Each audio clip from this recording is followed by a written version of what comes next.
So,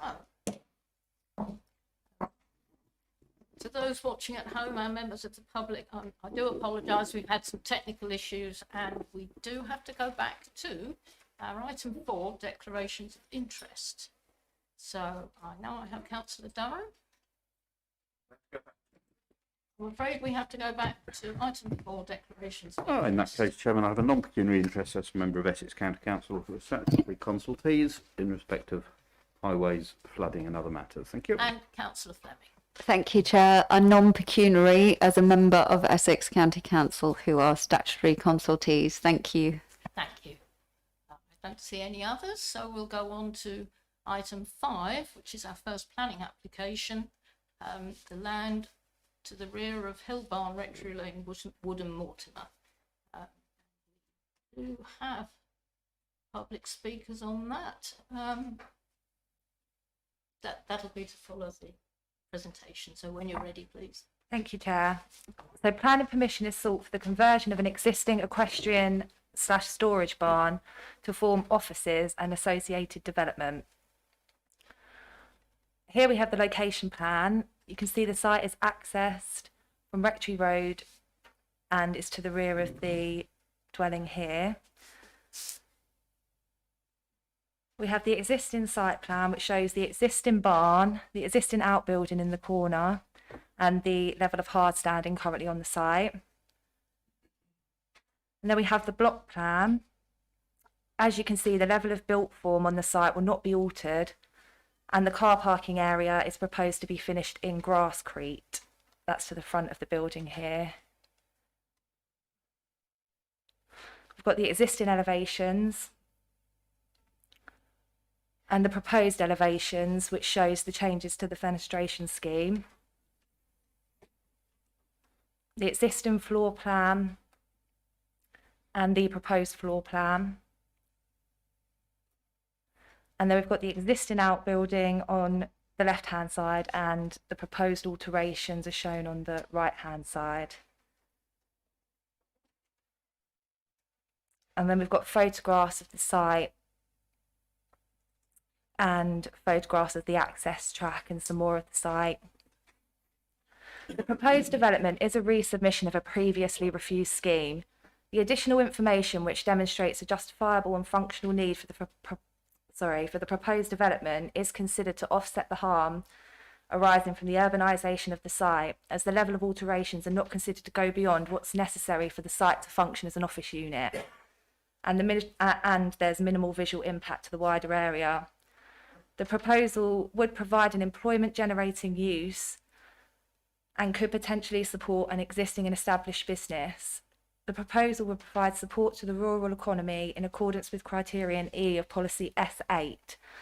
There's sufficient space on the site to provide parking provision, and the proposal is not considered to result in adverse impact on the neighbouring occupiers. Therefore, the application is recommended for approval. Thank you, Chair. Thank you.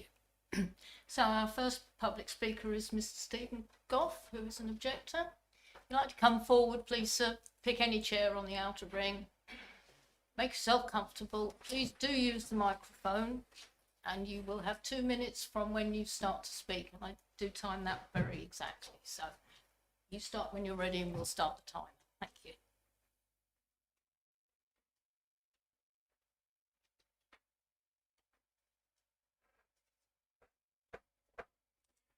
Good evening, members. My name is Stephen Goff. Together with my family, we live at Hill Place, one of the adjoining properties to the application site. We've previously registered our strong objections to this application, as we simply do not accept that any benefits which may accrue to this proposal will outweigh the harm which this development would cause. However, in view of the officer's recommendation, if members are minded to approve the application tonight, there are a number of matters which we have concerns about, which would be very obliged if you would consider during your deliberations. In terms of drainage, we're extremely worried about drainage. The applicant declares in the application forms that connections will be made to the public foul sewer. There is no public sewer in Woodham Mortimer, as the applicant well knows, and we would respectfully request that no decision is made until this matter is resolved. Conditions on lighting should be strengthened. We would require If possible, a condition that would require details of all lighting, including hours of operation, and make it clear that no external lighting would be permissible on the access driveway. Advertisements. There's nothing in the officer's recommendation that would prevent advertisements or signage on the site, and this could have considerable impact were it to be uncontrolled. So we would respectfully request a condition to be added to prevent any advertisement, including any advertisement otherwise permitted under the Town and Country Planning Control of Advertisement regulations. And finally, Chairman, condition 5. This is an extremely important condition as it limits the use of this building to any office use within Class E, small g, little 1, and for no other purpose.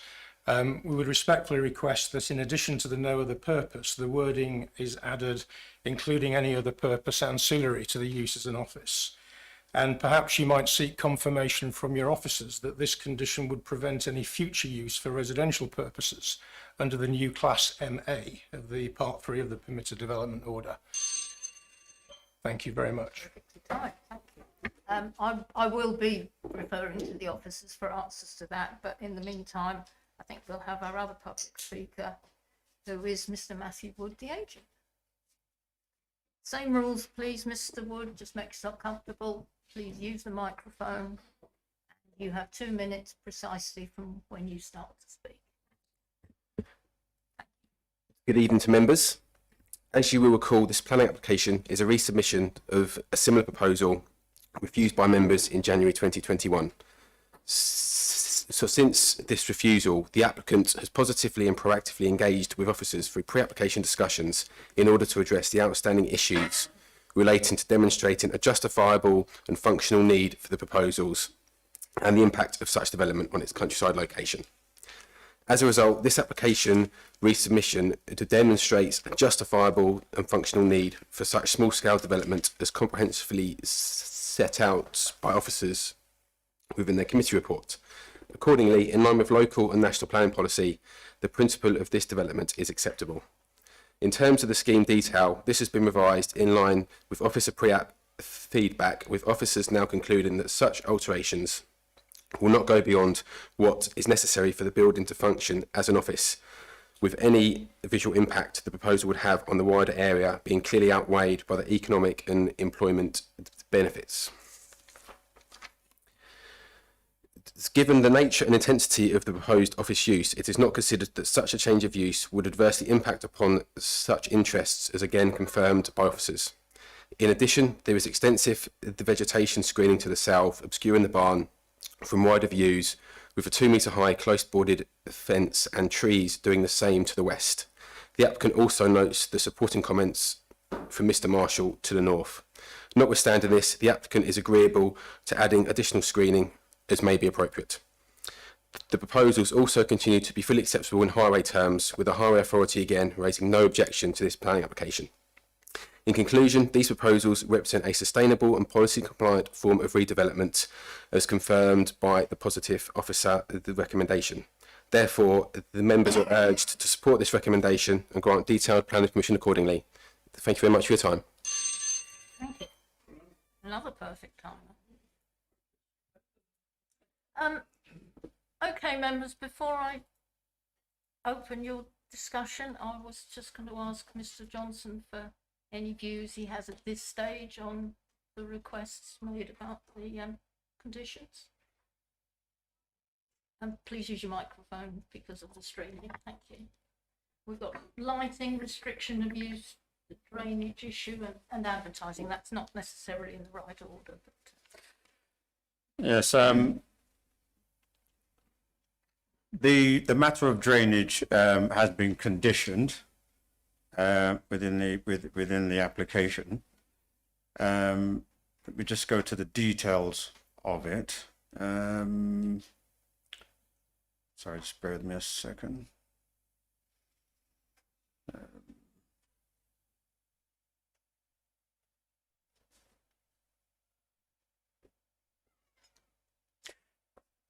No, the gentleman who spoke in objection to the scheme said that there's no drainage within the area. Obviously, that's not something we're aware of. but before the development can commence, the details of drainage would need to be approved. So no development can take place until those matters have been satisfied. So I think that answers that question. That's that one, thank you. I know we can restrict lighting, we can certainly ask for any lighting proposals to be submitted in writing for approval. Well, that's right, and there is a condition relating to that at. You might, thank you. You might like to think about restriction of use and the advertising. In the meantime, I'm going to open the.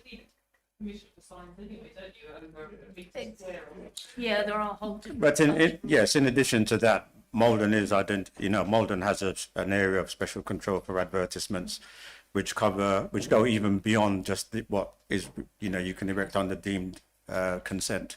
So there are those controls in place. I mean, the one thing I would just mention, the gentleman did mention about lighting condition extending to the lighting within the building itself. If I recall, the lighting controls wouldn't normally go to that extent, but the hours of operation of the business has been conditioned up to 6 o'clock. Thank you. I've got 3 hands up. Members, I'm just going to go to you for discussion and any questions you have, and I'm hoping out of that will come a proposal. Councillor Jarvis was in fact first. I think. Are you called it in? Would you like to go first or later? Okay. If I may, Chairman, I'd just like to pick up on a few points. I mean, first of all, clearly, I think we can see that the employment case seems to be quite well made compared to the previous application. So really, I see this as very much a balance between that and the harm to the countryside issue. Just in terms of some detail, regarding screening, I know that we've heard that there's going to be quite a lot of screening. Is that something perhaps officers could comment on regarding whether a condition could be added in terms of boundary screening? I'm thinking in particular. And there is a particular area where I think some additional screening or a wall or fence adjacent to Hill Place would give more privacy to that property. And I think that's something I'd like officers to comment on. We've touched on drainage already. I think the concerns expressed regarding foul and surface water drainage, I do understand that that's normally looked at later, and you've already confirmed, officers have confirmed that there won't be any development unless those points are properly answered. I mean, I don't think there is mains connection to sewage, for example. I think it's cesspit arrangement.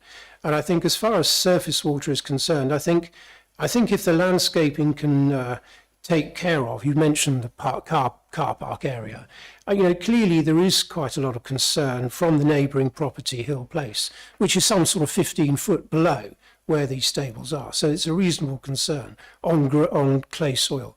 I think if, again, if the conditionings can be appropriate to ensure that there is proper drainage to take care of any additional water or foul water. You mentioned condition 5 refers to the Class E G1 employment. I think I would like officers just to confirm categorically that there is that would also cover sort of ancillary use, and that's something I'd like officers to come back on. And final 2 points, if I may, Chairman. We've touched on lighting. I think we've got to be quite specific here. There is a condition on lighting, condition 16, which refers to lighting mainly in respect of, it appears at first glance, in respect of looking after the bats. But I think if the officers could just confirm that that lighting condition also covers the residents nearby. And that, for example, lighting wouldn't necessarily be on the entrance road, where, of course, that would cause most disruption to the nearby neighbours, in particular Hill Place. And then finally, you've touched on signs. I mean, my understanding on signs, advertisement signs, is that what we could expect here is a very small, discreet plaque advising where this business is. There would be no. This isn't a condition because it's covered by rules, and therefore we can perhaps give some comfort to Mr. Goff that there won't be large advertisements advertising the accountancy or other business. I think those are the main areas of questioning. I have one other point. Chairman, which I may come to later, just regarding roofing. But those are my main questions, which I'd just like to put through you to officers, perhaps Hannah in particular. Yes, Ms. Bowles. Sorry, could you turn your microphone, please? Thank you. Through you, Chair. Yeah, in respect to boundary treatments, we could add a condition so details can be approved prior to the development if there's some additional boundary treatments that we're looking to secure. That's not a problem. In regard to the drainage, any hard standing, we do look for that to be permeable. We can add an informative on just to say we would like it to be permeable and grasscrete preferably. That's not a problem either. In respect to the use as EG1, I would not consider it necessary to make that any more robust. I can't see any ancillary uses to an office that would disturb neighbours, and if there was, I would think that would be outside of the use class and we'd be looking to take enforcement action. So I think that condition is robust enough. The lighting, it does pertain to the bats. We'd also look, we can also consult environmental health when that lighting scheme comes in, just to make sure that it's not going to be too bright and there's no adverse impact on the neighbours. In that respect, they can look at the wattage, so they can be consulted on the scheme also. And as you said, with adverts, with the area of special control, which is even more restrictive than deemed consent for adverts, they would only be able to put up a small plaque in the ground, and that is all. So I wouldn't consider a condition necessary for adverts. Thank you, Chairman. I have one supplementary point, if I may just mention it. The roofing material at the moment is, and I understand this, they've gone for minimum change, and so that it does have least impact on the countryside. But the roofing at the moment is black, well, it's originally red corrugated tin, which has gone black, which looks awful. And I just wondered, I noted, I think somewhere, that one of the conditions is to replace like with like. My own personal view is that might be an unnecessarily restrictive condition, because certainly I think it would look much better if there was an element of choice, whether one could add sort of Welsh slate or tiles. I think it wouldn't have a further impact on the countryside, but it would look a lot better. And I think the condition is a bit tight at the moment, and that might be considered by members. Thank you, Chairman. That could be submitted for consideration, could it? Through you, Chair, yeah, the wording of the condition would have to be altered just to say details to be submitted prior to their installation. But yeah, that could be done. Thank you. Been very patient, Councillor Durham. You're next. Thank you. Well, as the co-ward member, thank you, Chairman. Chairman, we've heard that this is policy compliant now. The objector has expressed some legitimate concerns, which to my it certainly appears that each of those have been addressed. Clearly, the pre-commencement conditions of, as we've now just discussed, building material samples to be provided, etc. External lighting scheme and the surface water drainage, and given those factors and the protections that we've already discussed, I certainly don't feel that there's a major issue with this anymore. And of course it is purely non-residential, and of course should that change any time in the future, that would be the subject of a further planning application which would be discussed at that time. But on that basis, and I think the conditions very helpfully suggested by Mr. Goff, I don't have a problem with any of those. If members share my view, I'd be very happy to propose that we agree the officer's recommendations. Thank you. I've got Councillor Fleming and Councillor White. I'm not quite sure who was first, but can I go for Councillor Fleming?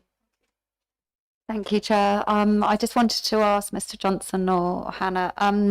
Mr. Goff referenced use class MA in permitted development. Just wondered whether you wanted to expand further on that or provide additional comment. And then also, I note that there is no condition about EV charging points at the offices. I wondered whether that was something that could be included. Thank you. Yeah, through you, Chair. We can add the charging point condition. We do for residential, so it makes Yeah. a lot of sense. And in relation, I think B is now class Q. We can't, correct me if I'm wrong, Michael, but we can't condition it to not, to restrict that permitted development right, can we? That's not something we can condition. You can't remove that anymore. Permitted PD rights, you can't remove that anymore. We Used to be not for class Q. We can for other elements of permitted development, but you can't restrict the class Q.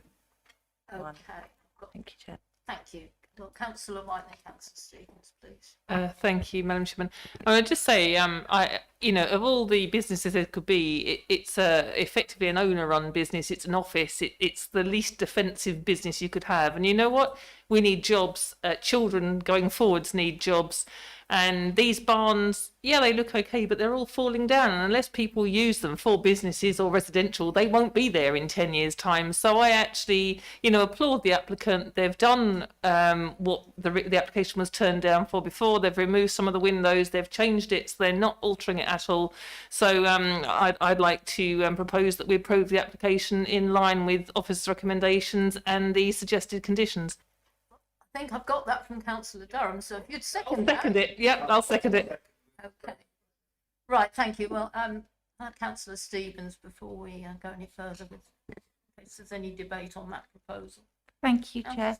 I do agree with what Councillor White, with what everybody has said really, but on the subject of electric charging points for cars and things related, that was one of my thoughts as well.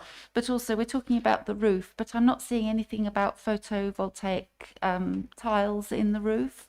And an office is going to be quite power hungry. I would assume there will be computers, people working after dark, people will want to be heated.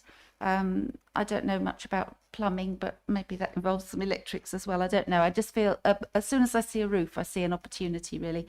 And I don't see anything about an air source heat pump or similar. I don't know if conditions can be added for those sorts of things, but I'm disappointed really to see applications coming in with no mention of this stuff. And I don't think this does mention those things. Thank you.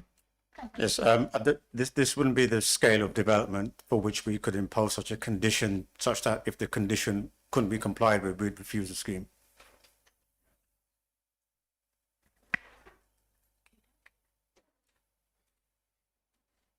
Oh, Councillor Fleming.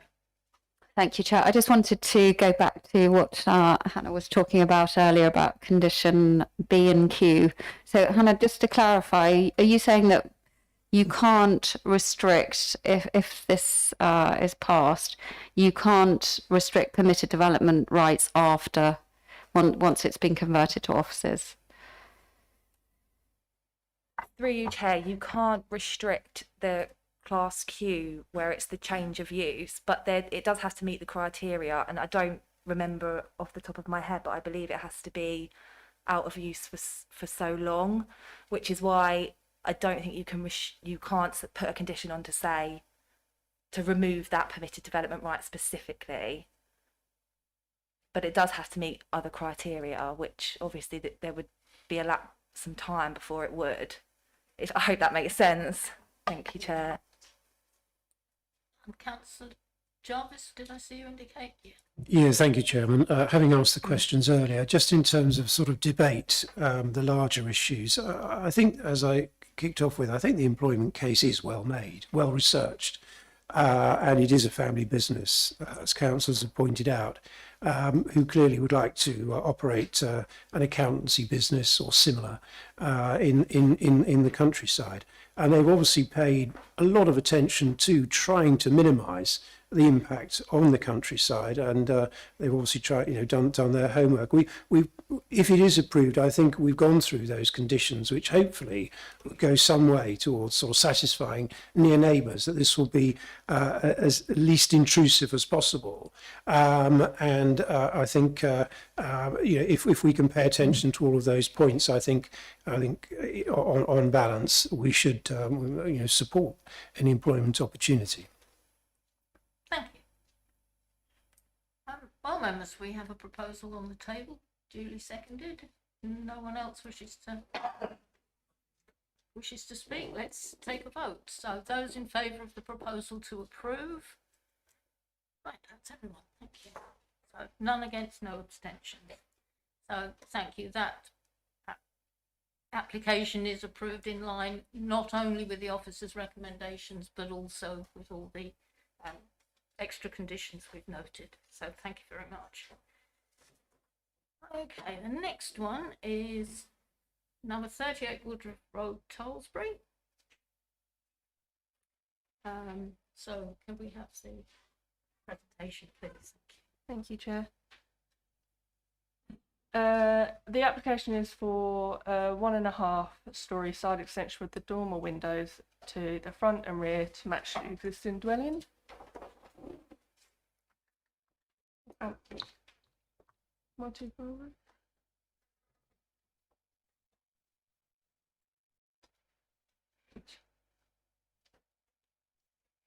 This is the application site.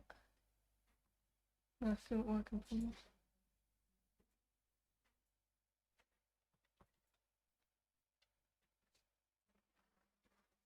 The proposed block plan.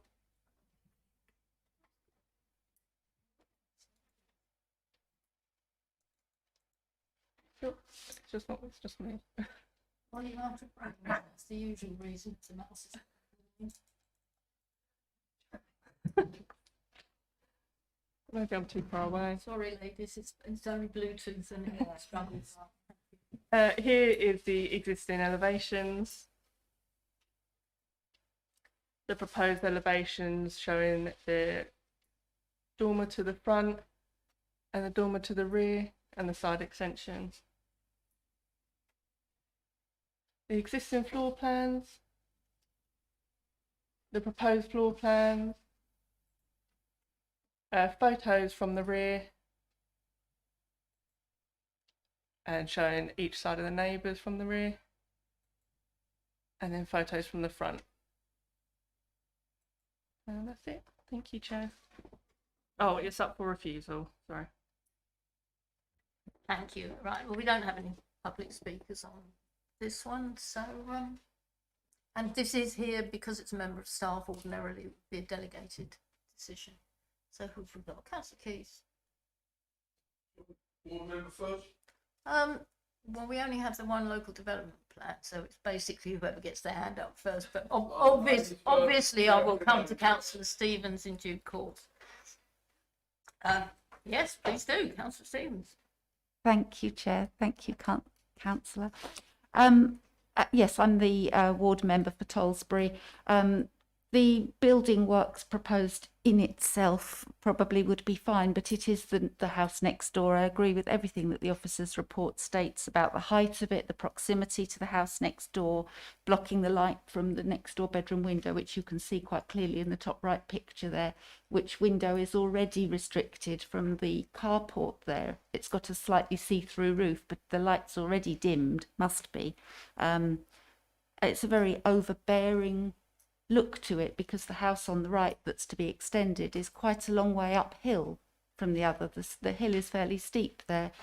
I think it would just be grossly unfair on the neighbours next door and it wouldn't look good. Thank you. I think Councillor Keys was next then.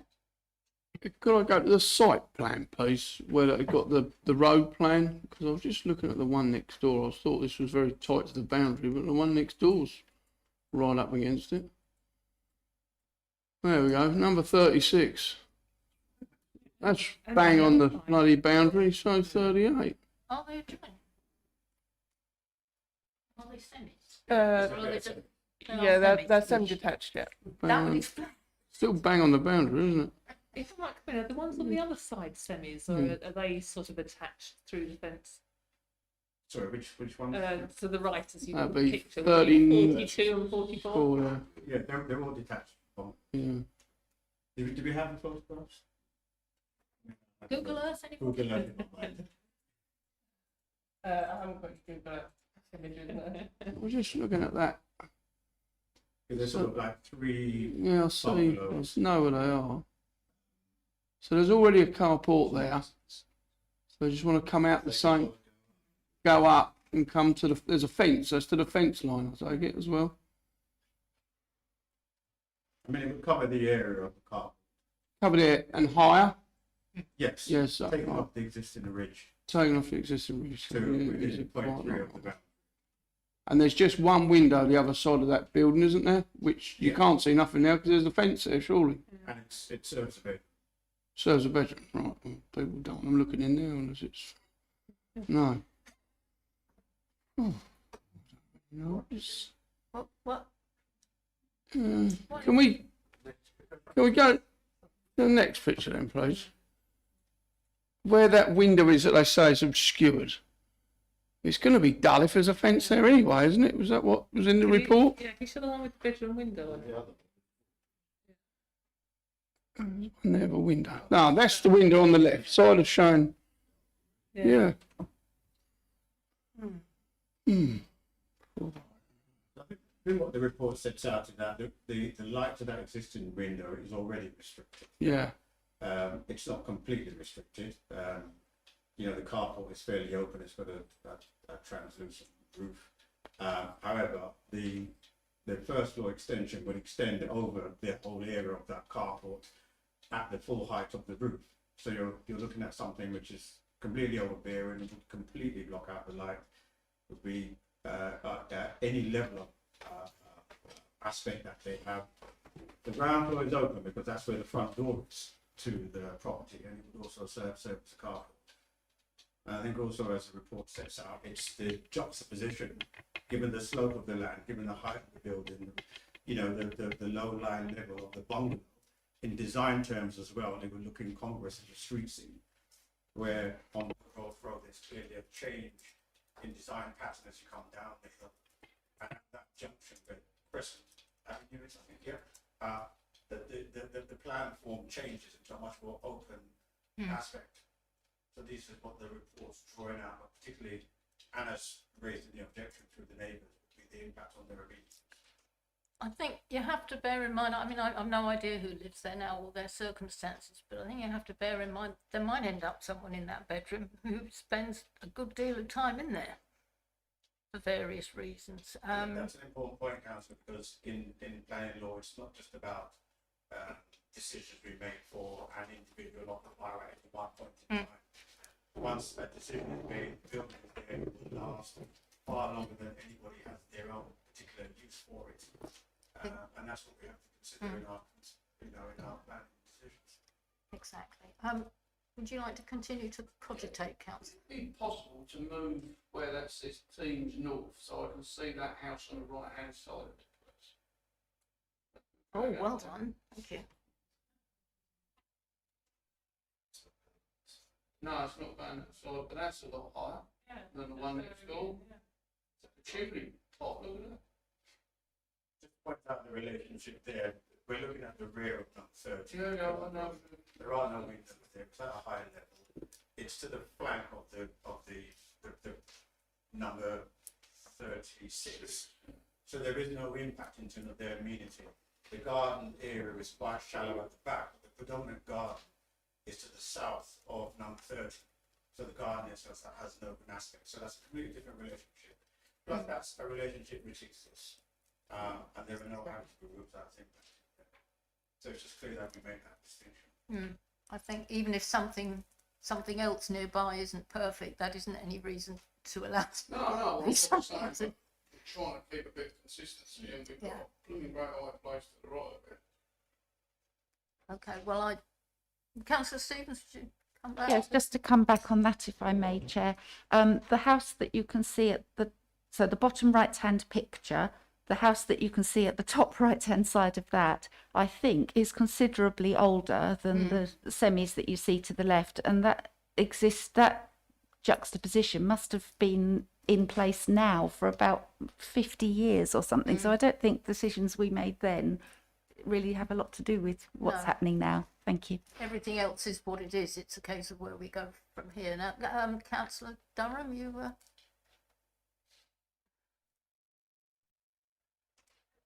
No, thank you. Still. Still thinking. Councillor White. The only thing, the only thing that springs to my mind is why on earth did they build a bedroom window so close to their garden fence? That just seems a bit.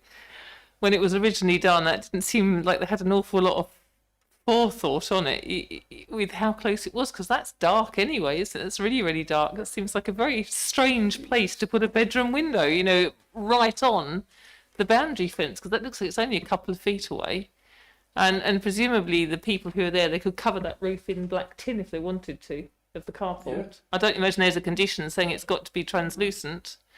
I don't know what to do with this one, actually. I'm sort of sitting on the... I don't normally refuse extensions, but I really don't know what to do. It's just like, ooh. Maybe the fence wasn't so big then. Who knows? Yeah, that's exactly where I am at the moment, yeah. Councillor Morley? The house with the bedroom window, is that a part of an extension that they did next to that house? Yeah. So that looks to me like they built that right close to them. And now they want to go up. You know, it's a bit of a tit for tat going on there. And it's only a 3-foot wooden fence that you could build that fence 6 foot, which is you're allowed to. Completing that, you just look at a wooden fence. What we don't know is who built what, when, and when anybody moved in. Councillor Jarvis. Yeah, thank you, Chairman. I think that was going to be my point, really. We don't really know why they put a window there. I mean, obviously, we don't know the internal internal rooms within the house. They've got to have a bedroom somewhere. Most rooms you would want a window, and probably when that window was put in, you know, it had some light. So, you know, we don't really know the background to it.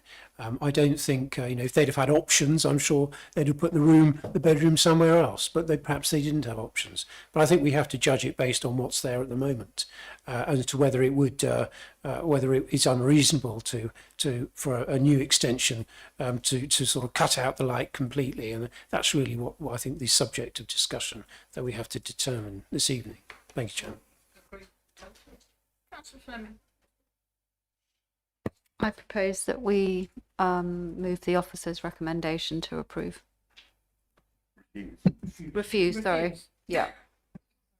Sorry, can we try again? You're proposing the officer's recommendation. I propose that we move the officer's recommendation to Is that refuse. seconded? Oh, we've got 2 of those, but Councillor Johnson first. Okay, is any further debate on that, or are your questions answered, members? If so, I'll put that to the vote. So those in favour of the officer's recommendation, which is to refuse. 1, 2, 3, 4. Okay, and those against. 1, 2, 3. Councillor Durham abstaining. Thinking or abstaining? Fair enough. Okay, so the that item is in fact refused in line with the officer's recommendation. I think I'd just like to say that you know, I the reason I went against the officer's recommendation was because I think the next door neighbours can put up a 6-foot fence and they can make the roof black, and it won't be any worse if it's a story and a half. So that's why I actually went against the officer's recommendation.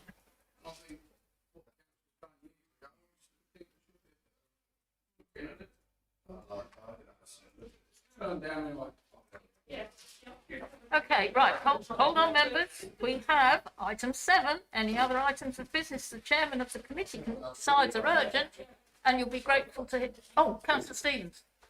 Sorry. Sorry, I was just going to ask on the tail end of this last item, something which I think would really help in future decisions and would have helped with this one, is having the Google Street View, because I'm looking at it here. And now that we've finished debating, anyone's welcome to come and have a look at this on my screen. And I think they'll see where I'm coming from. Applicants always only show what they're applying for and not the whole thing in context. And I think it would be really, really helpful if the planning officers are able to get some pictures of the street scene, because you can get much more from that sometimes. Thank you. No, please, there are no other urgent items of interest. Lovely, thank you very much.